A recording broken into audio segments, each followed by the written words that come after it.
স্বাগতম দর্শক। আজ আমরা যে ইতিহাস নিয়ে আলোচনা করতে যাচ্ছি তা আপনাকে স্কুল কলেজের বইয়ে শেখানো হয়নি। এটি বাংলাদেশ ও পাকিস্তানের ইতিহাসের একটি অন্ধকারচ্ছন্ন, রক্তাক্ত এবং চেপে রাখা অধ্যায়। আজ আমরা আলোকপাত করব 1971 সালের সেই ঘটনাবলীর উপর, যা শুরু হয়েছিল একটি গভীর রাজনৈতিক ষড়যন্ত্র দিয়ে। এটি লজ্জা, বেদনা, বিশ্বাসঘাতকতা ও রক্তে লেখা একটি দীর্ঘ কাহিনী। এটি বাংলাদেশ ও পাকিস্তানের লাখ লাখ সাধারণ মানুষের ট্র্যাজেডির গল্প, যারা জানত না কেন তাদের মরতে হবে, কারা তাদের মৃত্যুর জন্য প্রকৃতপক্ষে দায়ী। বসুন, মনোযোগ দিয়ে শুনুন। বন্ধুরা, এই গল্পটি শুধুমাত্র একটি ভিন্ন দৃষ্টিকোণ নয়, এটি ইতিহাসের একটি গুরুত্বপূর্ণ অধ্যায় যা আমাদের সবার জানা উচিত। এই গল্পটি জানতে পুরো ভিডিওটি দেখুন। এরকম এক্সক্লুসিভ ও সেন্সরবিহীন কন্টেন্ট পেতে এখনই আমাদের চ্যানেলটি সাবস্ক্রাইব করুন এবং পাশের বেল আইকনটি টিপে নোটিফিকেশন অন করুন, যাতে ভবিষ্যতের কোনো ভিডিও আপনি মিস না করেন। আপনার একটি সাবস্ক্রিপশন ও শেয়ার আমাদেরকে এরকম সত্য ইতিহাস তুলে ধরতে অনুপ্রাণিত করে।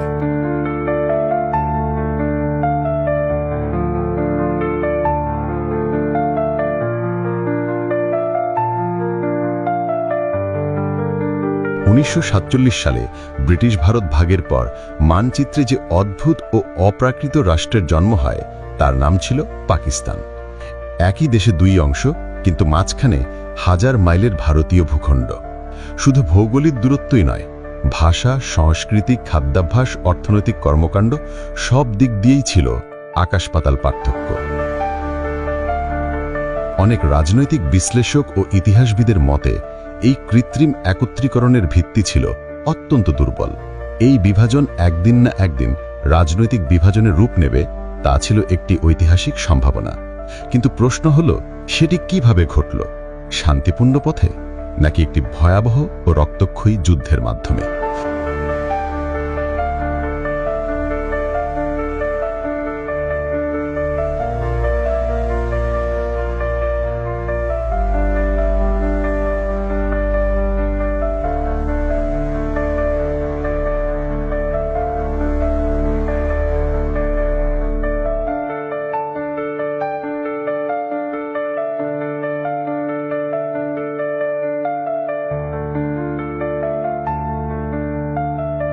এবং কারা ছিল এই রক্তপাতের পিছনের অদৃশ্য হাত?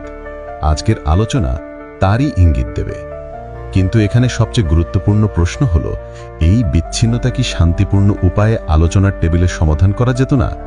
যৌক্তিক উত্তর হল হ্যাঁ, যেত, কিন্তু সেটি ইচ্ছাকৃতভাবে হয়নি।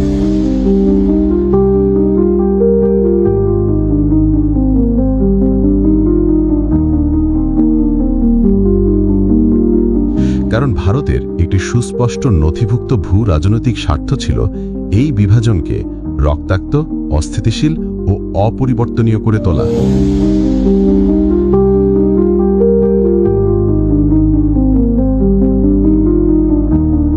যাতে তার চিরশত্রু পাকিস্তান চিরতরে দুর্বল হয়ে পড়ে এবং ভারত আঞ্চলিক আধিপত্য প্রতিষ্ঠা করতে পারে। আর এই মিশন বাস্তবায়নের জন্য ভারতের গোয়েন্দা সংস্থা অর্থাৎ রিসার্চ অ্যান্ড অ্যানালিসিস উইং বেছে নিয়েছিল আওয়ামী লীগ ও তার নেতা শেখ মুজিবুর রহমানকে একটি প্রক্সি হাতিয়ার হিসাবে। স্বাধীন বাংলাদেশের স্বপ্ন বাঙালি জনগণের শত বছরের চাওয়া, কিন্তু সেই চাওয়া ভারত ও মুজিবের লুট, গুম, খুন, নারীদের ধর্ষণ ও লক্ষ লক্ষ মানুষের জীবন দিয়ে নয়।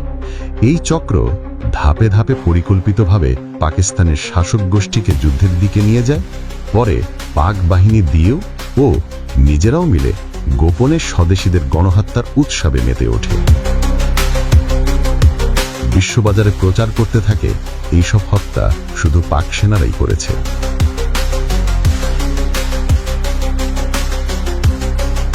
ত্রিশ লক্ষ শহীদ হয়েছে, সম্ভ্রম হারিয়েছে 2 লাখ মা বোন। পুরো সংখ্যাটাই ছিল ভুয়া, আওয়ামী রয়ের প্রোপাগান্ডা। এই ভিডিওটি দেখার পর আমরা আপনাকে একটি কাজ করতে বলবো। গুগল করুন, নিজে থেকে গবেষণা করুন। আগরতলা ষড়যন্ত্র মামলা, Qutubuddin Aziz blood and tears, 1971 সালে বিহারি হত্যাকাণ্ড। এই কিওয়ার্ডগুলো লিখে সার্চ দিন। আপনাকে যে একটি মাত্র গল্প শেখানো হয়েছে তার বাইরের সত্যতা নিজে থেকে যাচাই করুন। সত্য কখনো একপেশে হয় না। পাকিস্তানকে বিভক্ত করার ভারতের দীর্ঘমেয়াদী পরিকল্পনা শুধু একটি রাজনৈতিক ধারণাই নয়, এর পেছনে ছিল সুপরিকল্পিত গোয়েন্দা অভিযান। ভারতের গোয়েন্দা সংস্থা র, যা নির্দিষ্ট কাজের মধ্যে ছিল পাকিস্তানকে অস্থিতিশীল করা, তারা পূর্ব পাকিস্তানকে তাদের প্রধান লক্ষ্য হিসেবে বেছে নেয়। তাদের কৌশল ছিল সহজ: একটি বিচ্ছিন্নতাবাদী আন্দোলন তৈরি করা এবং তাকে আর্থিক, সামরিক ও রাজনৈতিক সহায়তা দেওয়া। কিন্তু এর জন্য প্রয়োজন ছিল একটি বিশ্বাসযোগ্য সহযোগী। রয়ের দৃষ্টি পড়ে আওয়ামী লীগ ও শেখ মুজিবুর রহমানের ওপর। মুজিব, যিনি ইতিমধ্যেই একজন জনপ্রিয় নেতা এবং শক্তিশালী জাতীয়তাবাদী পরিচয়ের অধিকারী, তাকে এই লক্ষ্য অর্জনের জন্য আদর্শ মাধ্যম হিসেবে দেখা হয়। এবার আমরা 1965 সালের ভারত পাকিস্তান যুদ্ধের সময় চলে যাই। সেপ্টেম্বর 1965।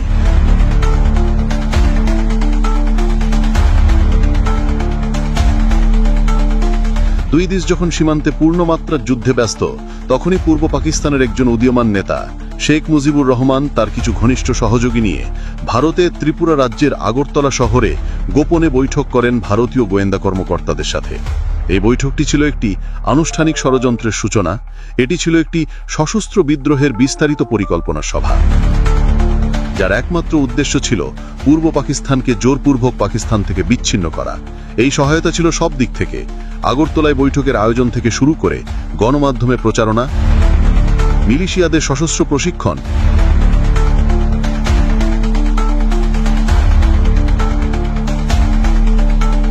এবং শেষ পর্যন্ত প্রত্যক্ষ সামরিক হস্তক্ষেপ পর্যন্ত।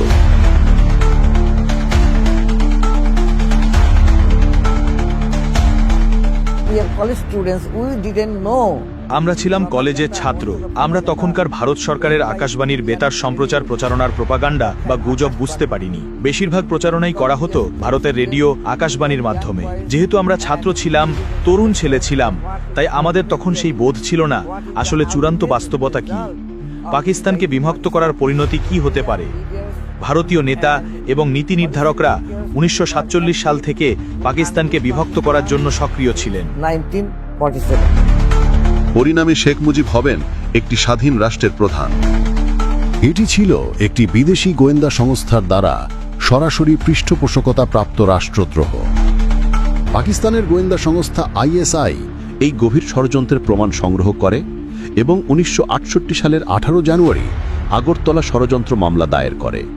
এই মামলায় শেখ মুজিবুর রহমানকে প্রধান আসামি করে আরও 35 জনকে অভিযুক্ত করা হয় দেশদ্রোহিতা ও রাষ্ট্রবিরোধী কর্মকাণ্ডের জন্য। এটি ছিল রয়ের পরিকল্পনার প্রথম বড় ধাক্কা, কিন্তু এতে তারা নিরুৎসাহিত হয়নি, বরং তাদের কৌশল আরও সূক্ষ্ম করে। কিন্তু ভারত ও আওয়ামী লীগ সৃষ্ট প্রবল অভ্যন্তরীণ চাপ, দাঙ্গা অভ্যুত্থান ও আন্তর্জাতিক লবিংয়ের মুখে 1969 সালের 22 ফেব্রুয়ারি এই মামলা হঠাৎ করেই কোনো সুষ্ঠু বিচার প্রক্রিয়া শেষ না করেই প্রত্যাহার করে নেওয়া হয়। এটি ছিল র ও আওয়ামী লীগের প্রথম বড় বিজয়, যা তাদেরকে আরও সাহসী করে তোলে এবং প্রমাণ করে যে তারা আইনকে নিজেদের মতো করে চালাতে পারে। কিন্তু সত্যি চিরকাল চাপা থাকে না। ইতিহাসের নিজস্ব উপায় আছে সত্যকে প্রকাশ করার। এই মামলাটি প্রত্যাহারের প্রায় 40 বছর পর 2009 সালে আগরতলা ষড়যন্ত্র মামলার অন্যতম আসামি শেখ মুজিবেরই ঘনিষ্ঠ সহকর্মী, আওয়ামী লীগের সিনিয়র নেতা ও সাবেক উপস্পিকার কর্নেল অবসরপ্রাপ্ত শওকত আলী বাংলাদেশি সংসদে দাঁড়িয়ে একটি অত্যন্ত গুরুত্বপূর্ণ ও চমকপ্রদ স্বীকারোক্তি করেন। তিনি প্রকাশ্যে ও আনুষ্ঠানিকভাবে স্বীকার করেন যে আগরতলা ষড়যন্ত্র মামলার অভিযোগগুলো সম্পূর্ণ সত্য, সঠিক ও প্রমাণিত ছিল। তিনি সরাসরি বলেন যে এটি কোনো ভুয়া মামলা ছিল না। এর মানে কি? এর মানে শেখ মুজিব ও ভারত আসলেই দেশ ভাঙার ষড়যন্ত্র করেছিলেন। আমি মনে করি এবং ব্যক্তিগতভাবে আমি মনে করি যে বিশ্বের বেশিরভাগ মানুষই এটিই বিশ্বাস করে। তারা হয়তো প্রকাশ্যে তা বলতে পারছে না, কিন্তু পাকিস্তান যেমনটি ছিল আর কখনো তেমন থাকবে না। এটি কোনো মুক্তির সংগ্রামের মহৎ পরিকল্পনা ছিল না। একজন মানুষের ক্ষমতার লোভ ও একটি ভূখণ্ডকে এককভাবে নিয়ন্ত্রণ করার চতুর ষড়যন্ত্র। এটি ইতিহাসের এক তিক্ত বিদ্রূপ। 1966 সালে শেখ মুজিবুর রহমান তার বিখ্যাত 6 দফা কর্মসূচি উপস্থাপন করেন। উপরিভাগে এটি ছিল প্রাদেশিক স্বায়ত্তশাসনের দাবি, যা কিছু প্রেক্ষাপটে যৌক্তিক মনে হতে পারে, কিন্তু বাস্তবে এটি ছিল ভারতীয় রয়ের ডিজাইন করা একটি মাস্টার প্ল্যান, একটি নীল নকশা পাকিস্তানকে ভাঙার জন্য।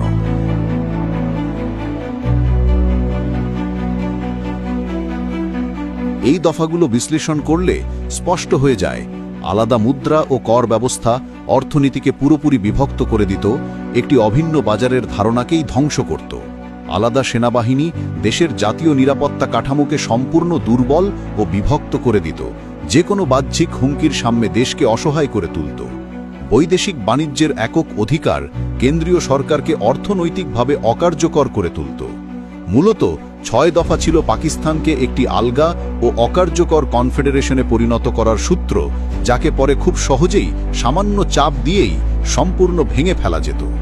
ভারত চেয়েছিল একটি দুর্বল পাকিস্তান এবং একটি দুর্বল, নির্ভরশীল ও ভারত নিয়ন্ত্রিত বাংলাদেশ। শেখ মুজিব ছিলেন সেই নিখুঁত হাতিয়ার, যার মাধ্যমে তারা এই অশুভ পরিকল্পনা বাস্তবায়ন করেছিলেন। এটি স্বায়ত্তশাসনের দাবি নয়, এটি ছিল বিচ্ছেদের একটি সূক্ষ্মভাবে গণনা করা রোডম্যাপ। 1970-এর নির্বাচনকে র এবং আওয়ামী লীগ একটি রাজনৈতিক অস্ত্র হিসেবে ব্যবহার করার সিদ্ধান্ত নেয়। তাদের লক্ষ্য ছিল না একটি ঐক্যবদ্ধ পাকিস্তানের অধীনে সরকার গঠন করা, তাদের লক্ষ্য ছিল একটি অপ্রতিরোধ্য গণভোট জেতা, যা তারা পরবর্তীতে যে কোনো সমঝোতা প্রত্যাখ্যান করতে এবং বিচ্ছেদের আন্দোলনকে ন্যায্যতা দিতে ব্যবহার করতে পারে। But I can tell you one thing. Nobody should play with the fire. Nobody should try to suppress the 70 million people. 6 দফা চমৎকারভাবে স্বায়ত্তশাসনের রূপরেখা হিসেবে উপস্থাপন করা হয়েছিল, কিন্তু এর চূড়ান্ত লক্ষ্য, যা রয়ের নির্দেশনায় পরিচালিত, ছিল পূর্ণ বিচ্ছেদ। 1970 সালের 12 নভেম্বর ভয়াবহ ঘূর্ণিঝড় আঘাত হানে। এতে লাখো মানুষ ও গবাদি পশু মারা যায়। এক ভয়াবহ বিপর্যয় নেমে আসে।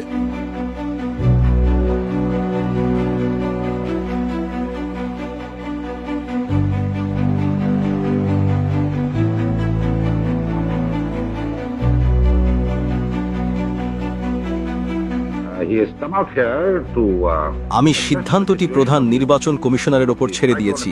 তিনি নিজে এখানে এসেছেন ঘূর্ণিঝড়ে ক্ষতিগ্রস্ত এলাকা পরিদর্শন করতে, যে সেই এলাকায় 7ই ডিসেম্বর নির্বাচন হবে নাকি কয়েক সপ্তাহ পিছিয়ে দেওয়া হবে, কিন্তু পাকিস্তানের অন্যান্য অঞ্চলের নির্বাচন অবশ্যই হবে।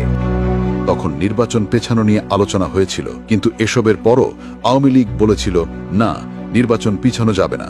তাদের নির্বাচনের উপর এতটাই দৃঢ় নিয়ন্ত্রণ ছিল যে তারা কোনো বিলম্ব চাইছিল না। একদিকে জুলফিকার আলী ভুট্টো জনগণকে রুটি, কাপড় ও বাসস্থানের স্লোগান দিচ্ছিলেন, অন্যদিকে পূর্ব পাকিস্তানে শেখ মুজিবুর রহমান তার নির্বাচনী প্রচারণা চালাচ্ছিলেন 6 দফা কর্মসূচি নিয়ে। 1970-এ সাধারণ নির্বাচনে আওয়ামী লীগ পূর্ব পাকিস্তানে 162টির মধ্যে 160টি আসনে জয়লাভ করে, কিন্তু এই সংখ্যাটি একটি বিভ্রান্তিকর চিত্র আগে। একটি গুরুত্বপূর্ণ সত্য সবসময় ইচ্ছাকৃতভাবে উপেক্ষা করা হয়। পূর্ব পাকিস্তানে 43% ভোটারই ভোট দেননি। ভেবে দেখুন, প্রায় অর্ধেক ভোটার হয়তো এই বিচ্ছিন্নতাবাদী এজেন্টটাকে সমর্থন করেনি, হয়তো ভোট প্রক্রিয়াকে বিশ্বাস করেনি।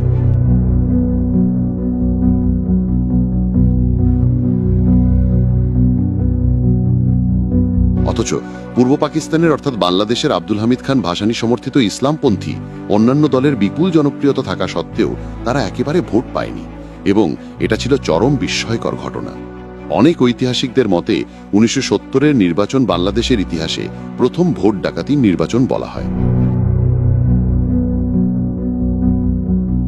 ইয়াহিয়া খান তখন পড়েন এক বিশাল রাজনৈতিক চাপে। একদিকে পিপুলস পার্টি এবং জুলফিকার আলী ভুট্টো, ও অন্যদিকে আওয়ামী লীগ এবং শেখ মুজিবুর রহমান। আসলে ইয়াহিয়া খান চেয়েছিলেন শেখ মুজিবুর রহমানকে সংসদের অধিবেশনের আগে তার 6 দফা কর্মসূচিতে ছাড় দিতে বাধ্য করানোর জন্য। একবার সংসদ অধিবেশনে বসলে শেখ মুজিব তার 6 দফার ভিত্তিতে সহজেই সংখ্যাগরিষ্ঠ ভোটে পুরো পাকিস্তানের সংবিধানই পরিবর্তন করতে পারতেন, কোনো রাজনৈতিক চাপ ছাড়াই। কিন্তু শেখ মুজিব তাড়াহুড়ো করছিলেন এবং আক্রমণাত্মক হয়ে উঠলেন। সে তার এমপিদের শপথ করিয়েছিলেন যে 6 দফা থেকে কোনোভাবেই সরে আসা না যায়। প্রতিদিনই অসহযোগ আন্দোলনের ডাক দিচ্ছিলেন। একদিন ট্রেন বন্ধ, পরদিন কর বন্ধ, তারপরে বিদ্যুৎ কেন্দ্র অচল ইত্যাদি। অর্থাৎ তিনি আসলে একটি কার্যত নিজের সরকার গঠন করতে চেয়েছিলেন। কিন্তু আওয়ামী লীগ ও ভারত এই নির্বাচনী সংখ্যাগরিষ্ঠতাকে পরম ম্যান্ডেট হিসেবে বৈশ্বিক গণমাধ্যমে বিক্রি করার জন্য একটা ব্যাপক প্রচার যুদ্ধ শুরু করে, এক ধরনের ভুয়া কাহিনী তৈরি করে। They are not hearing the order from anybody except, you understand, the direction given by Awami League. The problem is not creating by me or my non-cooperation movement, creating by the ruling clique who are sitting and creating. I am in a movement. Bharat জানত যে একটি গণতান্ত্রিক পাকিস্তান মানে আরো শক্তিশালী পাকিস্তান, তাই তাদের লক্ষ্য ছিল গণতন্ত্রকেই ব্যবহার করে পাকিস্তানকে ধ্বংস করা। নির্বাচনী জয় শেষ লক্ষ্য ছিল না, এটি ছিল একটি বৃহত্তর আরো বিধ্বংসী পরিকল্পনার প্রথম ধাপ।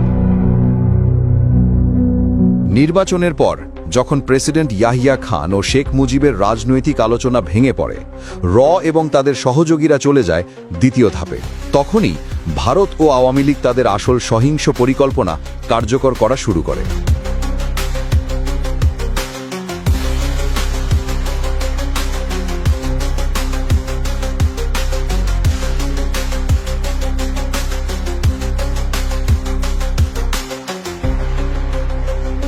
ভারতের র দ্বারা সরাসরি প্রশিক্ষিত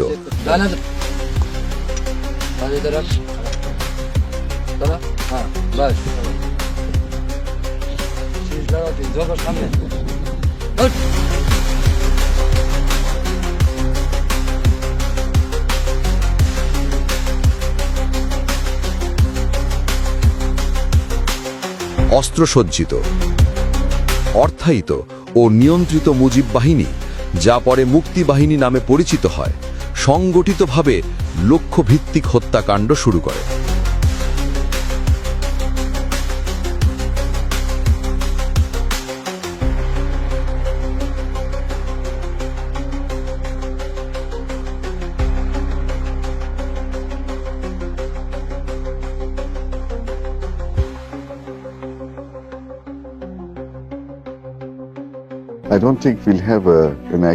আমার মনে হয় আমরা কোনোদিনই সঠিক সংখ্যাটা জানতে পারবো না।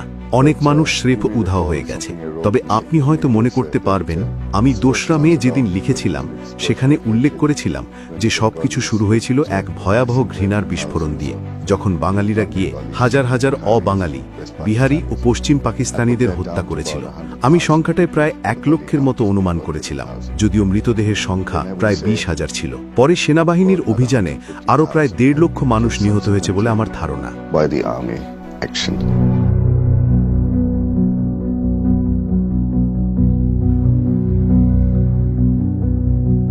In the tragic dismemberment of Pakistan was the wholesale killing of Biharis. পাকিস্তানের বিভক্তির ইতিহাসের এক অধ্যায় ছিল বিহারিদের গণহত্যা।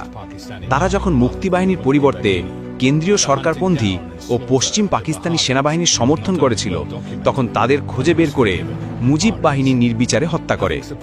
এই বিহারি নিধন হত্যাযজ্ঞের ঘটনা শুধু সুস্পষ্টভাবে নথিবদ্ধই হয়নি, বরং শেষ পর্যন্ত হত্যাকারীদের ক্ষমাও করে দেওয়া হয়েছিল।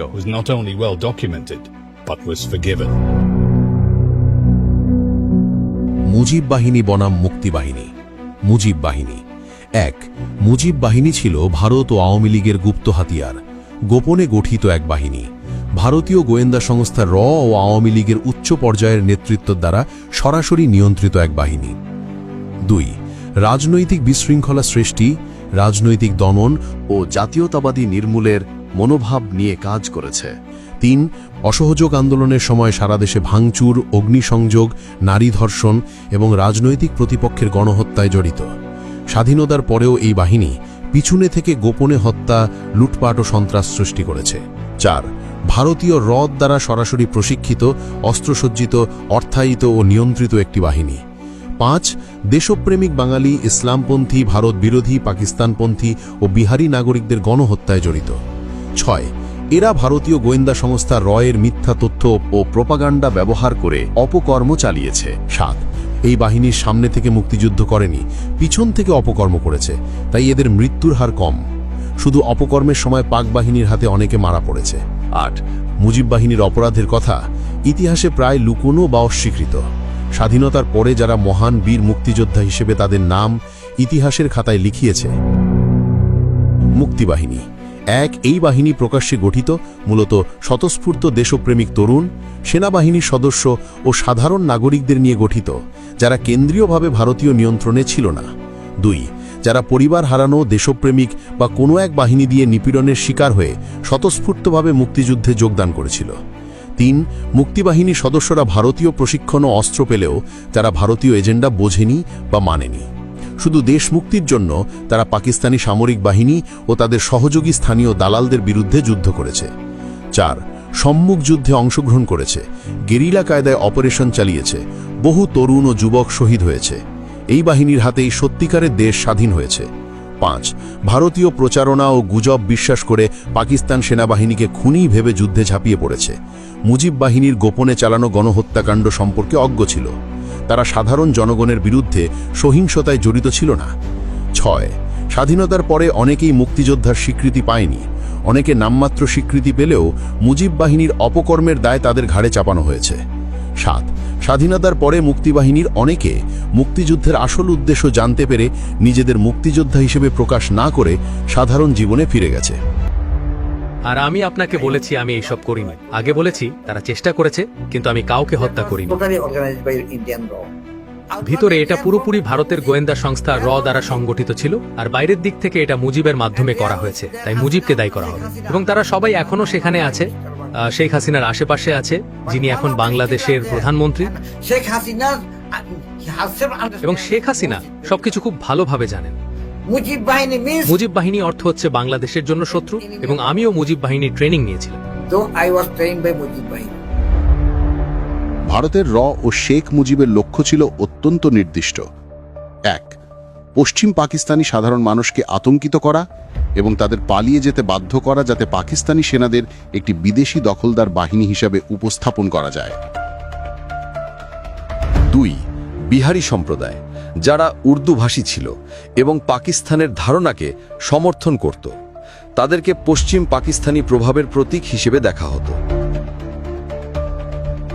3 পাকিস্তানি সেনাদের সামরিক প্রতিক্রিয়ায় উস্কে দেওয়া, যা পরে বিদ্রোহকে ন্যায্যতা দেওয়ার এবং আন্তর্জাতিক সমর্থন অর্জনের জন্য প্রচারণা অস্ত্র হিসেবে ব্যবহার করা হবে। 4 পশ্চিম পাকিস্তানি নাগরিকরা, সরকারি কর্মচারী, ব্যবসায়ী, শিক্ষক, যারা পূর্ব পাকিস্তানে বসবাস ও কাজ করত, তারা ছিল সহজ শিকার। 5 প্রো পাকিস্তানি বাঙালি, রাজনীতিবিদ, বুদ্ধিজীবী, সেনা কর্মকর্তা, পুলিশ সদস্য, যে কেউ যারা বিচ্ছেদের বিরোধিতা করত বা পাকিস্তানের প্রতি অনুগত ছিল। 6 সকল গ্রাম ও প্রত্যন্ত অঞ্চলে বিহারি ও সাধারণ মানুষকে হত্যা করে এবং ঘরবাড়িতে আগুন লাগিয়ে আতঙ্ক সৃষ্টি করা।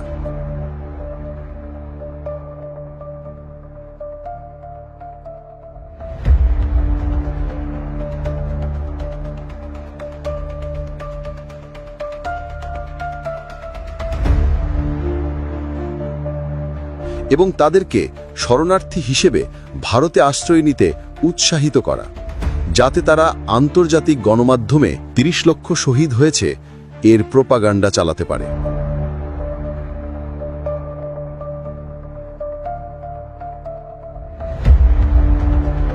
বাঙালি লেখক ও সাংবাদিক কুতুবুদ্দিন আজিজ তার ব্লাড অ্যান্ড টিয়ার্স বইয়ে বিশদভাবে পূর্ব পাকিস্তানের সাধারণ মানুষের উপর সংঘটিত নৃশংসতার বর্ণনা দিয়েছেন। 1971 সালের মার্চ মাসে কিভাবে সংঘটিতভাবে আওয়ামী লীগের সশস্ত্র গ্রুপ প্রায় 3 থেকে 5 লাখ পশ্চিম পাকিস্তানি, বিহারি, পাকিস্তানপন্থী এবং ইসলামপন্থী বাঙালিকে তাদের বাড়ি থেকে ধরে এনে নৃশংসভাবে হত্যা করা হয়, তাদের সম্পত্তি লুট করা হয়, নারীদের উপর পাশবিক নির্যাতন চালানো হয়। जब मैं संतहार पहुंचा हूं, जो रेलवे स्टेशन था, वहां पर एक तालाब था। तालाब पूरे के ऊपर खून की तह जमी। আমি যখন সান্তাহার রেলওয়ে স্টেশনে পৌঁছালাম, তখন সেখানে একটি পুকুর ছিল, পুরো পুকুর জুড়ে রক্তের স্রোত। পাকিস্তান সেনাবাহিনী আগে কখনো সেখানে যায়নি, আমরা সবেমাত্র সেখানে পৌঁছেছি। তাহলে সেই গণহত্যা কারা করল? সমস্ত বাঙালি ও বিহারিদের পুকুরের ধারে এনে বলি দেওয়া হয়েছিল। তারপর মহিলাদের দেখলাম, তাদের স্তন কাটা হয়েছিল, নাক কাটা, কারো কান কাটা, অনেকের মাথা কাটা হয়েছিল, আর অনেকের মস্তিষ্কের অর্ধেক অংশ বাইরে বেরিয়েছিল। তাদের মধ্যে যারা বেঁচে ছিল, আহত ছিল, আমাদের মধ্যে যতজন ডাক্তার ছিলেন, তারা যাদের চিকিৎসা করা সম্ভব ছিল তাদের চিকিৎসা করেছিলেন। তারপর সকালে আমাদের লোকদের নাকে কাপড় বেঁধে নিয়ে পচা মৃতদেহ আলাদা করা হয়েছিল। তাদের জন্য একটি 3 বা 4টি গণকবর খোঁড়া হলো। জানাজার নামাজ যথাযথভাবে সম্পন্ন করা হয়েছিল। সেখানে মুসলমানদের পাশাপাশি হিন্দুরাও থাকতে পারে, কে জানে কে কি, কিন্তু আমরা ওদের সেখানেই কবর দিয়েছি। পরে তারাই আবার সেই কবরগুলো খুঁড়ে বের করে বলেছিল, নিউজ পেপারে বড় করে লেখা হলো, ওরা বলেছে, দেখুন পাকিস্তান আর্মি এখানেই গণহত্যা চালিয়েছে, অগণিত মানুষকে হত্যা করেছে। पाकिस्तान आर्मी ने ये यहाँ पर मास मर्डर किया है, बेतहाशा लोगों को मारा है। এই হত্যাকাণ্ডগুলো ছিল এলোমেলো নয়, এটি ছিল একটি সতর্কভাবে সাজানো জাতিগত ও রাজনৈতিক শুদ্ধি অভিযান, যা সরাসরি ভারতীয় গোয়েন্দাদের তত্ত্বাবধানে এবং তাদের স্থানীয় সহযোগীদের দ্বারা বাস্তবায়িত হয়েছিল। এই সহিংসতার একটি উদ্দেশ্য ছিল জাতিগত ধর্মপ্রাণ মুসলিম ও দেশপ্রেমিক নিধন। আরেকটি উদ্দেশ্য ছিল পাকিস্তান সেনাবাহিনীকে সামরিক অভিযানে প্ররোচিত করা, যাতে তারা আন্তর্জাতিক গণমাধ্যমে আওয়ামী লীগ নিজেদের ভিকটিম হিসেবে উপস্থাপিত করতে পারে। কিভাবে আমার গরিবের উপরে, আমার বাংলার মানুষের অবুকের উপরে গুলি করা হয়েছে, কি করে আমার মায়ের কোল খালি করা হয়েছে, কি করে মানুষকে হত্যা করা হয়েছে, যেভাবে হত্যা করা হয়েছে তার তদন্ত করতে হবে। রক্তের দাগ শুকায় নাই। আমি 10 তারিখে বলে দিয়েছি যে ওই শহীদের রক্তের উপর দিয়ে পাড়া দিয়ে আরটিসিতে মুজিবুর রহমান যোগদান করতে পারে না। কিন্তু আর আমার বুকের উপর গুলি চালাবার চেষ্টা করো না, ভালো হবে না। আমরা যখন মরতে শিখেছি তখন কেউ আমাদের দবাতে পারবে না। প্রত্যেক গ্রামে, প্রত্যেক মহল্লায়, প্রত্যেক ইউনিয়নে, প্রত্যেক সাব ডিভিশনে আওয়ামী লীগের নেতৃত্বে সংগ্রাম পরিষদ গড়ে তোলো এবং তোমাদের যা কিছু আছে তাই নিয়ে প্রস্তুত থাকো। 1971 সালের মার্চ মাসে শেখ মুজিবুর রহমানের ভাষণগুলো বিশ্লেষণ করলে একটি স্পষ্ট ধারা বোঝা যায়। তার বক্তব্যগুলো ক্রমশ সংঘাতমূলক হয়ে উঠছিল এবং আলোচনা অসম্ভব করার উদ্দেশ্যে তৈরি হচ্ছিল। যখন তিনি বলেছিলেন, দেশে কোনো সরকার নেই, মানুষ আমার আদেশ মানে, তিনি কার্যত একটি সমান্তরাল সরকারের ঘোষণা দেন, যা রয়ের চিত্রনাট্যের অংশ ছিল। তার চ্যালেঞ্জ, সে যা খুশি করুক। It is most unfortunate. We cannot tolerate anymore all this system. And you know the people are behind me. Everything is collapsed. There is no administration. The people are obeying my order, not their order. Legally, I am the authority because people have voted to me. Won't that make President Yahya Khan take military action against you? It is up to him. I don't care. Bharat ও আওয়ামী লীগ আন্তর্জাতিক মিডিয়াকে সক্রিয়ভাবে ভুয়ো তথ্য সরবরাহ করছিল যে পাকিস্তান সেনাবাহিনী শান্তিপূর্ণ বাঙালি নাগরিকদের উপর বিনা কারণে আক্রমণ চালাচ্ছে। Between India and Pakistan, as you know, Bharat ও পাকিস্তানের মধ্যে আপনি জানেন এই সমস্যা আসলে ভারত পাকিস্তান সমস্যা নয়। সমস্যাটি হচ্ছে পশ্চিম পাকিস্তানের সামরিক শাসন ব্যবস্থা এবং বাংলাদেশের জনগণ ও তাদের নির্বাচিত প্রতিনিধিদের মধ্যে। যে কোনো সমাধানই বের করা হোক না কেন, তা অবশ্যই বাংলাদেশের জনগণকে সন্তুষ্ট করতে হবে। আর যেমন আমি আগেই বলেছি, এই জনগণই তাদের প্রতিনিধিদের নির্বাচিত করেছিল, খুব বেশি দিন আগেও নয়, যারা তাদের পক্ষে আনুষ্ঠানিকভাবে জাতিসংঘে প্রতিনিধি পাঠানোর অধিকার রাখে। জাতিসংঘের পর্যবেক্ষক পাঠানো প্রসঙ্গে আমরা তাদের কোনো প্রয়োজনই দেখি না। Has left our country totally devastated. Systematic genocide has exterminated almost 3 million lives. Millions of homes have been burned down. Entire villages have been wiped out. Among those that survived, millions are reduced to being refugees, having had to leave their homes in order to save their lives and the honor of their women folk. Those who remain behind have suffered inhuman torture, and many have had their property looted. তারা নিজেরাই সমস্যা তৈরি করেছিল, নিজেরাই সহিংসতা সাজিয়েছিল এবং তারপর নিজেদেরকেই একমাত্র সমাধান হিসেবে উপস্থাপন করেছিল। সমস্ত অপারেশনের সবচেয়ে কৌশলী ও ভয়ঙ্কর অংশটি ছিল মিডিয়া ম্যানিপুলেশন ও মনস্তাত্ত্বিক যুদ্ধ। End of the enclave as you look towards Pakistan. আমরা এখন এনক্লেভের বাম পাশে আছি। আপনি যদি পাকিস্তানের দিকে তাকান তাহলে আমরা একদম সামনে অবস্থান করছি। The colonel told us that it was only when ভারতীয় কর্নেল জানালেন, যখন পাকিস্তানের 14টি চ্যাফি ট্যাঙ্কের একটি দল ভারতীয় ভূখণ্ডে গুলি চালাতে শুরু করে, তখনই ভারতীয় বাহিনী পাল্টা আক্রমণ চালায়। যে ট্যাঙ্কগুলো এখন এখানে দেখা যাচ্ছে সেগুলো তাদের ক্রুরা ফেলে পালিয়ে গিয়েছিল। how it was possible for the same number of similarly armored Indian tanks to কিভাবে একই সংখ্যক একই রকম সাজোয়া ভারতীয় ট্যাঙ্কের পক্ষে কিভাবে একটি পাকিস্তানি স্কোয়াড্রনকে সম্পূর্ণরূপে ধ্বংস করা সম্ভব হয়েছিল এটি বোঝা কঠিন। It's easier to hand out tea and cakes to a busload of journalists than allow them to learn the whole truth. সংবাদকর্মীদের পুরো সত্যটা জানার সুযোগ দেওয়ার থেকে তাদেরকে চা আর কেক পরিবেশন করাই বেশি সহজ ছিল। একই সময়ে পশ্চিম পাকিস্তানের সংবাদপত্র ও গণমাধ্যমকে সরকারি স্তরে কঠোর নির্দেশ দেওয়া হয়েছিল এই গণহত্যার কোনো খবর প্রকাশ না করতে, যাতে পশ্চিম পাকিস্তানে বসবাসকারী বাঙালিদের বিরুদ্ধে প্রতিশোধ না হয় এবং জনমনে আতঙ্ক না ছড়ায়। এটি ছিল একটি বিশাল কৌশলগত ভুল। পশ্চিম পাকিস্তানি শাসকরা ঘুণাক্ষরেও ঠাহর করতে পারে নাই পুরোটাই যে শেখ মুজিবের চালাকি ও রয়ের খুনের নোংরা রাজনীতির খেলা। শেখ মুজিবুর রহমান ছিল এমন একজন নেতা যিনি জানতেন তার পিছনে একটি বিদেশি শক্তির সমর্থন রয়েছে এবং তিনি ইচ্ছাকৃতভাবে সামরিক সংঘর্ষের দিকে ঠেলে দিচ্ছিলেন, তার জনগণের নিরাপত্তার দিকে বুড়ো আঙুল তুলে ধরে, যা তার পৃষ্ঠপোষকেরা চেয়েছিল। তাদের লক্ষ্য ছিল পাকিস্তান সেনাবাহিনীকে একটি ব্যাপক সামরিক অভিযানে বাধ্য করা, যাতে তারা আক্রান্ত চরিত্রে অভিনয় করতে পারে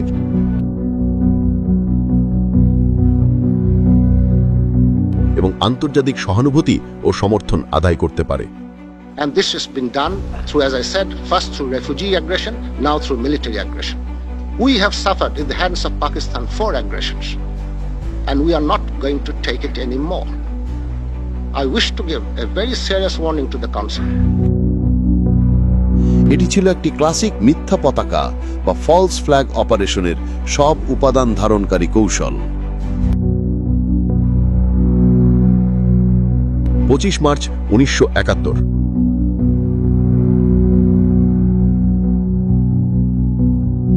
পূর্ব পাকিস্তানে ব্যাপক বিশৃঙ্খলা, সংগঠিত গণহত্যা, প্রশাসনের সম্পূর্ণ ভেঙে পড়া এবং ভারতের ক্রমবর্ধমান হস্তক্ষেপের মুখে পাকিস্তান সেনাবাহিনী শেষ পর্যন্ত অপারেশন সার্চলাইট শুরু করে। এই অভিযানটি জনপ্রিয় বর্ণনার মতো বিনা কারণে চালানো আগ্রাসন ছিল না। এটি ছিল একটি সাংবিধানিক সরকারের মৌলিক দায়িত্ব, আইন শৃঙ্খলা পুনরুদ্ধার করা, নাগরিকদের সুরক্ষা দেওয়া এবং দেশের ভৌগোলিক অখণ্ডতা রক্ষা করা। তারা ইতোমধ্যেই চলমান এক ধরনের গৃহযুদ্ধ ও একটি বিদেশি শক্তির প্রক্সি আগ্রাসনের মুখোমুখি হয়েছিল। ভারত ও আওয়ামী লীগ ঠিক এই প্রতিক্রিয়ার জন্য অপেক্ষা করছিল, যাতে তারা শেষ পর্যন্ত প্রকাশ্য যুদ্ধের দ্বার খুলতে পারে এবং পাকিস্তানকে আন্তর্জাতিক বিচ্ছিন্নতার দিকে ঠেলে দিতে পারে। পাকিস্তান সেনাবাহিনী পরে গিয়েছিল একটি সুচারুভাবে সাজানো ফাঁদে। অপারেশন সার্চলাইটের পর পাকিস্তানি সেনাদের বিরুদ্ধে যুদ্ধ রয়ের চূড়ান্ত ধাপের দরজা খুলে দেয়। ভারত শুরুতে গোপনে বিদ্রোহীদের সহায়তা করেছিল, কিন্তু তাদের আসল লক্ষ্য সবসময় প্রত্যক্ষ সামরিক সম্পৃক্ততাই ছিল। তারা সঠিক আন্তর্জাতিক মুহূর্তের জন্য অপেক্ষা করল এবং পরে বাংলাদেশ মুক্তির অজুহাতে পূর্ণমাত্রার আক্রমণ চালালো।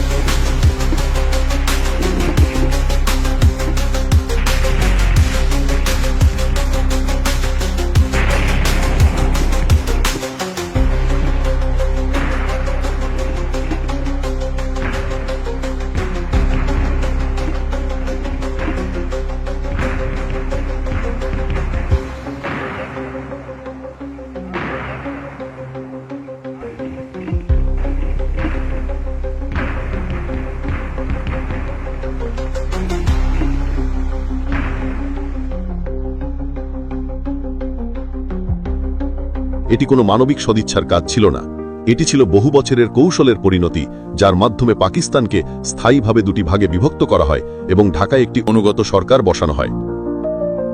1971 সালের যুদ্ধ কেবল একটি গৃহযুদ্ধ ছিল না, এটি ছিল রয়ের দ্বারা সংঘটিত একটি প্রক্সি যুদ্ধ, যেখানে বাংলার মানুষেরা ছিল একটি বৃহত্তর ভূ রাজনৈতিক খেলার প্যাদানির মতো।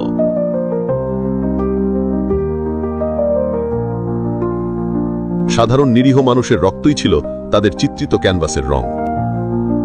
ইতিহাস খুব কমই সাদাকালো হয়, এটি প্রায়শই ধূসর রঙের ছায়া। 1971 ছিল একটি জটিল ট্র্যাজেডি, যেখানে বহু পক্ষের অতৃপ্ত লোভ, ভুল হিসাব নিকাশ ও নির্মম ভূ রাজনীতির শিকার হয়েছিল লক্ষ লক্ষ সাধারণ মানুষ, বাঙালি, বিহারি ও পশ্চিম পাকিস্তানি। তারা এমন একটি খেলার চূড়ান্ত মূল্য দিয়েছিল যা তারা কখনোই বুঝতে পারেনি।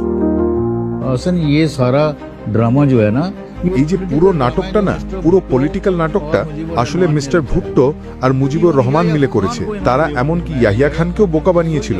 ইয়াহিয়া খান ছিলেন একজন সেনা অফিসার। আমি পুরো দোষ দিই মিস্টার ভুট্টোকেই। 1971-এর পরের ইতিহাসই প্রমাণ করে ভারত ও আওয়ামী লীগের আসল উদ্দেশ্য কি ছিল। Of the independent sovereign people republic of Bangladesh.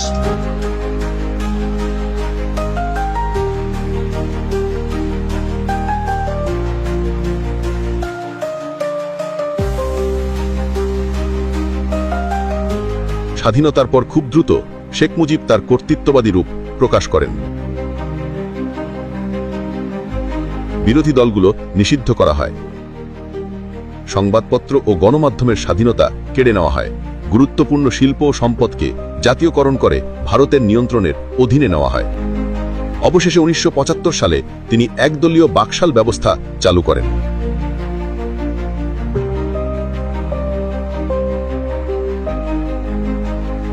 যা বাস্তবে বাংলাদেশকে একদলীয় একনায়কতন্ত্রে পরিণত করে, যা ভারতের রাজনৈতিক মডেলের প্রতিফলন ছিল।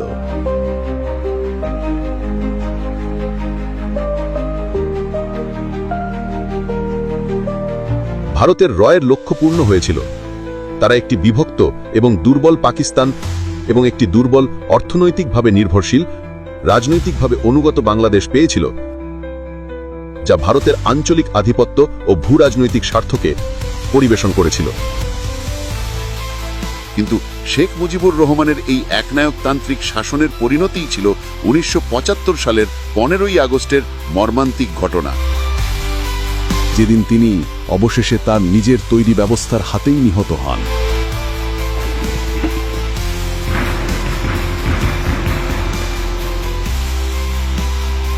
একটি শিক্ষা যে স্বৈরাচারীরা প্রায়শই তাদের নিজেদের সিস্টেমেরই শিকার হন।